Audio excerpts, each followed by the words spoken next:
तो जब नाम ही हिंदुस्तान है तो हिंदू राष्ट्र तो है ही, लेकिन केवल हिंदू राष्ट्र कहने से हमारा कल्याण नहीं होगा। जब माता द्रौपदी की साड़ी खींची गई तब भी हिंदू राष्ट्र था, जब सीता माता का हरण हुआ तब भी हिंदू राष्ट्र था। मुझसे आपने प्रश्न पूछा है तो ये पॉलिटिकल नहीं है, आध्यात्मिक है। मैं ये कहता हूँ अपने जीवन की शैली को, जीवन पद्धति को ईमानदारी से, छोटे को प्रेम करो, बड़ों का आदर करो, राम राज्य की बात करो। राम राज्य में सबको अधिकार था कुछ भी कहने का, कुछ भी करने का। यदि तुलसीदास जी की रामचरितमानस देखें तो एक धोबी को भी ये कहने का अधिकार है, अपने राजा पर प्रश्न चिन्ह उठाने का अधिकार है। तो मैं तो यही कहूँगा कि राम राज्य की हम कल्पना करें। हिंदू राष्ट्र तो ये है ही, हिंदुस्तान है, हिंदुस्तान भी नहीं मैं हिंदुस्तान कहूँगा, तो हम राम राज्य की बात करें, ऐसा मैं मानता हूँ। बाबा, आप मन की बात पढ़ लेते हैं, वो कैसे संभव हो पाता है, कैसे होता है वो सब? आप मैं एक बार फिर प्रश्न पूछें। आप मन की बात लोगों की पढ़ लेते हैं, बिना परिचय के ही आप परिचय कर लेते हैं, आपकी एक विशेषता बताई जाती है कि आप भीड़ से व्यक्ति विशेष को पहचान लेते हैं जी।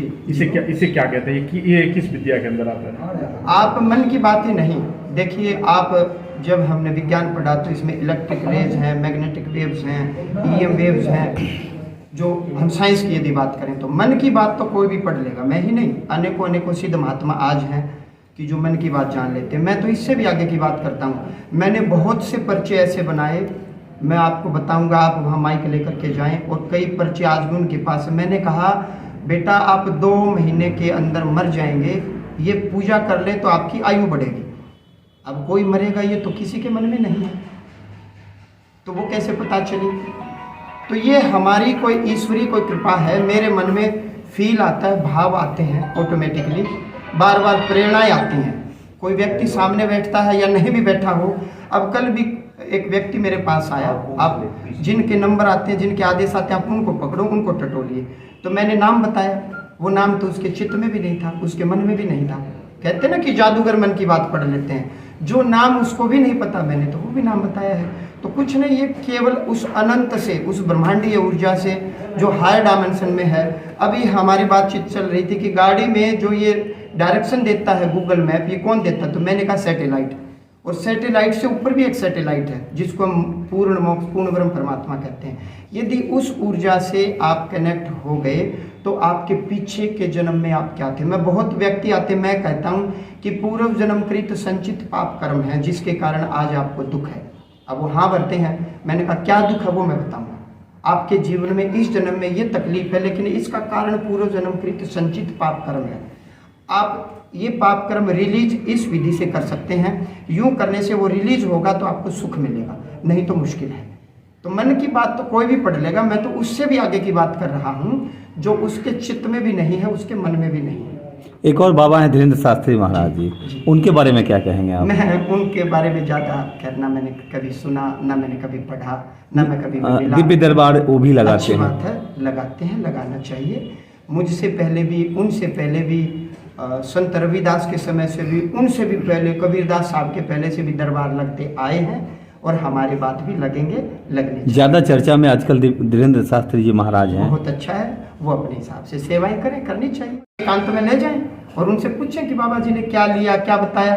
तो ये चीज़ तो जिनका नंबर आया है वही ना बताएंगे। अब हम कोई जादूगर तो है नहीं, आपके बारे में कोई प्रेरणा लगेगी, कितनी लगेगी उतनी हम बता देंगे, नहीं तो मैं कहूँगा मुझे नहीं पता। महाराज जी, एक छोटा सा सवाल है हम लोगों की तरफ से जी। अक्सर हमारे यहाँ एक कहावत है कि पानी पीजिए छान के और गुरु बनाइए जान। तो सच्चे गुरु की पहचान कैसे होगी? सच्चे गुरु को कैसे माने कि ये सच्चा है? चूंकि समाज में बहुत फ्रॉडिज्म भी चल रहा है। पहली बात तो आपने एक स्लोगन सुना होगा, गुरुर ब्रह्मा गुरुर विष्णु गुरुर देव महेश्वर। सबसे पहले अपने गुरु आप हैं। प्रथम गुरु माँ बताई गई है, जिसने जन्म दिया है। माँ ही आपको बताएगी पिता कौन है, मामा चाचा ताऊ, और माँ ही आपको लाड़ प्यार से बड़ा करेगी।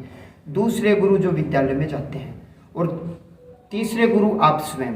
इसके अलावा सुग्रीव ने प्रभु राम को मित्र माना, विभीषण ने प्रभु राम को मित्र माना, राम जी किसी के गुरु बने ही नहीं, और मैं तो किसी का गुरु हूँ ही नहीं। मैंने तो पहले इस चीज़ को बताया।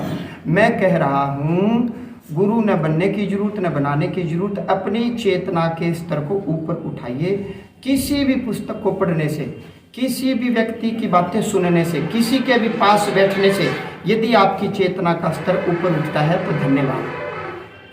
यही ना सिद्धांत होना चाहिए। अब आप गुरु बना लेते हो, उसको पैसे देते रहते हो, वस्त्र देते हो, अच्छी बातें। संत महात्मा जितने भी आज भारत भूमि में प्रत्यक्ष हैं उनको फॉलो कीजिए, और जो हो चुके उनकी बातों को सुनिए, और जो बातें ग्राह्य लगे, अच्छी लगे, उनको ग्रहण कीजिए, और जो न लगे उनको छोड़ दीजिए।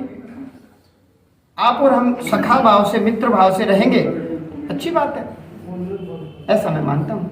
महाराज जी एक सवाल जी। विगत कुछ दिनों में क्रिप्टो शब्द आया है, crypto Hindu, crypto Christian, crypto Christian करके, जो हमारे सनातन को कहीं ना कहीं प्रहार कर रहे हैं। और एक नया शब्द आया है घर वापसी, इस पे क्या विचार है? ये तो खैर अनेकों कह रहे हैं। मैं इसको इस परिप्रेक्ष्य में देखता हूँ। हमारे जहाँ भी दिव्य दरबार लगते हैं वहाँ अन्य मजहब के लोग भी आते हैं, क्रिश्चियन समुदाय के भी आते हैं और मुस्लिम मजहब के भी आते हैं।